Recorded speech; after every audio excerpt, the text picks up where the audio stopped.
Soal nomor 21, tonggak kesadaran akan sikap nasionalisme Indonesia dimulai sejak A. Proklamasi kemerdekaan, B. Sidang BPUPKI, C. Kekalahan Jepang pada Sekutu, D. Lahirnya organisasi Budi Utomo, E. Sumpah Pemuda. Ini yang paling awal adalah yang D, yaitu lahirnya organisasi Budi Utomo yang dicetuskan oleh Wahidin Soedirohoesodo. Ini yang paling pertama pada tahun 1908. Nah, ini ya. Soal nomor 22, ideologi nasional Indonesia yang dikenal sampai saat ini adalah A. Pancasila, B. UUD 1945, C. TAP MPR, D. Undang-Undang, E. Pembukaan UUD 1945. Jawabannya tentu saja kita semua sudah tahu ya, yaitu yang A, yaitu Pancasila. Ini sebagai pandangan hidup bangsa. Pancasila ini memuat 5 sila yang berkesinambungan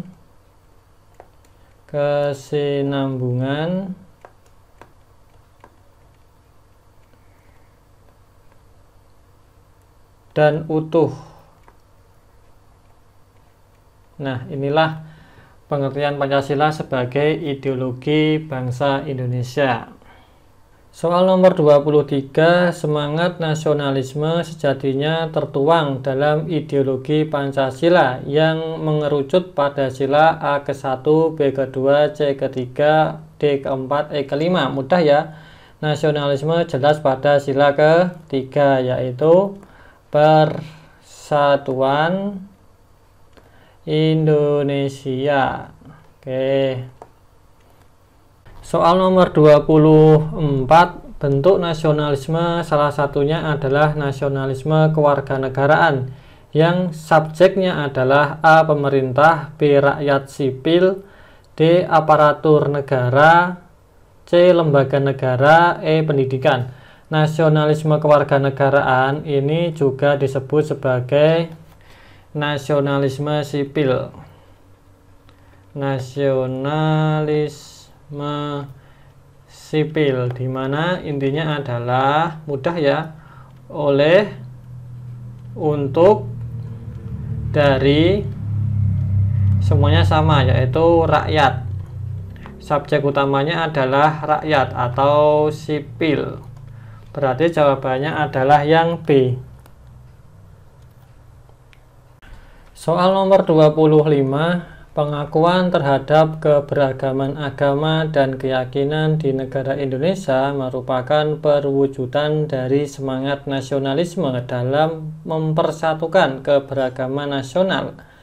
Semangat ini dilandasi bahwa A. Agama adalah nilai positif bagi warga negara, B. Agama dan kepercayaan adalah sama, C. Warga negara yang beragama adalah bentuk keberagaman, D. Agama merupakan karakter masyarakat Indonesia, atau E. Agama merupakan identitas terhadap Tuhan yang perlu dijamin. Ini jawabannya adalah yang A, yaitu agama adalah nilai positif bagi warga negara, tertuang dalam Pancasila, yaitu sila ke-1. Oke, seperti ini ya. Soal nomor 26, berikut ini contoh perilaku nasionalisme yang hadir dalam kehidupan bernegara tercermin pada kecuali A. Menaati peraturan yang sudah ditetapkan, B. Taat terhadap hukum yang berlaku, C. Menghormati putusan peradilan, D. Menggunakan produk dalam negeri, E. Ikut serta dalam upaya pembelaan negara. Ini kecuali yang D. Menggunakan produk dalam negeri itu bukan nasionalisme, tapi ini adalah turunannya, yaitu cinta tanah air. Oke, begini ya. Jawabannya yang D. Menggunakan produk dalam. Nomor 27, tujuan perwujudan sikap dan perilaku yang mencerminkan nasionalisme adalah A. Menghilangkan tuntutan berlebih warga negara, B. Menjamin kewajiban dan hak warga negara, C. Mencapai kesadaran hukum, D. Mewujudkan sikap skeptis terhadap pemerintahan, E. Terciptanya masyarakat yang memegang teguh budaya secara berlebihan. Skeptis ini adalah ragu-ragu terhadap pemerintahan. Nah, ini yang mencerminkan nasionalisme adalah yang A. Menghilangkan tuntutan berlebih warga negara. Sebab kenapa? Sebab sadar akan rasa persatuan dan kesatuan, sehingga mereka sadar bahwa hak dan kewajiban WNI itu sama ya di mata hukum.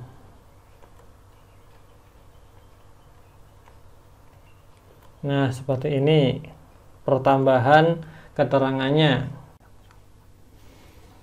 Soal nomor 28, keterampilan kewarganegaraan diperlukan dalam memahami karakter dan identitas negara Indonesia.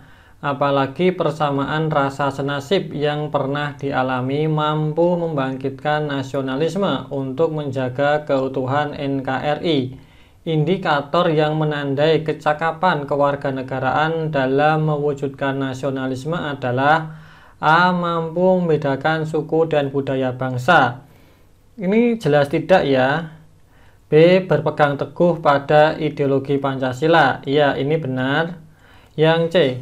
Keterikatan terhadap adat istiadat daerah asal tidak boleh terlepas. Ini juga kurang pas, karena adat istiadat itu boleh dipegang, tapi nasionalisme lebih utama.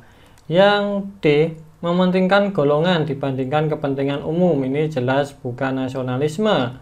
Yang E. Melakukan voting pada setiap penyelesaian permasalahan. Ini juga kurang pas.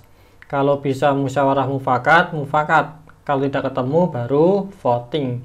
Berarti jawaban yang paling pas yaitu yang B, yaitu berpegang teguh pada ideologi Pancasila. Soal nomor 29, kesadaran akan nasionalisme terkadang membelenggu dan menghambat rakyat dan pemerintahan sendiri. Hal ini bisa terjadi ketika A. Nasionalisme dipahami secara mendalam sebagai sebuah ideologi. B. Kedudukan nasionalisme semata-mata tidak hanya ideologi. C. Sifat universalitas tetap dipegang teguh. D. Nasionalisme dijadikan sebagai semangat dan semboyan bangsa. E. Jiwa nasionalisme didasarkan pada ideologi bangsa. Ini terjadi ya ketika nasionalisme membelenggu. Ini terjadi ketika yang A, yaitu nasionalisme secara mendalam sebagai sebuah ideologi. Ini nanti dampak buruknya akan menjadi kapitalis, yaitu intinya adalah mencari untung sendiri ya, mencari untung pribadi, dan juga akan menjadi individualis, yaitu menjadi egois atau memikirkan dirinya sendiri. Sebaiknya nasionalisme itu cukup dipandang sebagai semangat dan juga pola perilaku saja, tidak harus sampai ke ideologi. Seperti itu ya. Soal nomor 30, perasaan berlebihan terhadap bangsanya sendiri dan memandang rendah bangsa lain dikenal dengan A. Komunisme, B. Teritorialisme, C. Chauvinisme, D. Patriotisme, atau E. Kapitalisme. Ini jawabannya adalah yang C, yaitu Chauvinisme. Komunisme itu ya kita tahu semua ya, bahwa semua milik bersama, kan gitu. Kalau komunis milik bersama, hak individu itu tidak ada. Kalau teritorialisme ini berkaitan dengan wilayah, kewilayahan. Patriotisme itu ya berkorban untuk negara, berkorban untuk negara, Sedangkan kapitalisme ini adalah intinya mencari untung, ya, mencari untung pribadi. Nah, seperti inilah kapitalisme itu. Oke, jawabannya yang C.